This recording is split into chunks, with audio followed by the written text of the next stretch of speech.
Vacuum ಸ್ಟೇಜಲ್ಲಿ ಅಂದರೆ ಯಾವುದು ನಿರ್ವಾತ ಅಂತ ಕರಿತೀವಿ, ಅಲ್ಲಿ ಗಾಳಿ ಇರಲ್ಲ, ಏನೂ ಇರಲ್ಲ. ಆ ಒಂದು ಪ್ಲೇಸಲ್ಲಿ ನಾವು ಯಾವುದೇ 2 ವಸ್ತು ಅದು with respect not necessarily same ಇರಬೇಕು ಅಂತ ಇಲ್ಲ.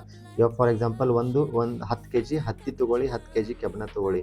ಸೊ ಇಲ್ಲಿ ಇದ್ರದ್ದು ಕೆಜಿ ಸೇಮ್ ಇದೆ, ಆದರೆ ವಿತ್ ರೆಸ್ಪೆಕ್ಟ್ ಟು ಅದರದೊಂದು ಏನು ಕ್ವಾಂಟಿಟಿ ಬೇರೆ ಬೇರೆನೇ ಇರುತ್ತೆ. ಇವಾಗ ನಾನು ಆ ಒಂದು ಪ್ಲೇಸಲ್ಲಿ ಹೋಗಿ ಏನು ಮಾಡ್ತೀನಿ ಅಂತಂದರೆ, ಒಂದು ಕೈಯಿಂದ ಹತ್ತಿ, ಇನ್ನೊಂದು ಕೈಯಿಂದ ಆ ಕೆಬ್ಬನ್ನ 2 ಕೈಯಿಂದ ಬಿಡ್ತೀನಿ ಕೆಳಗಡೆ.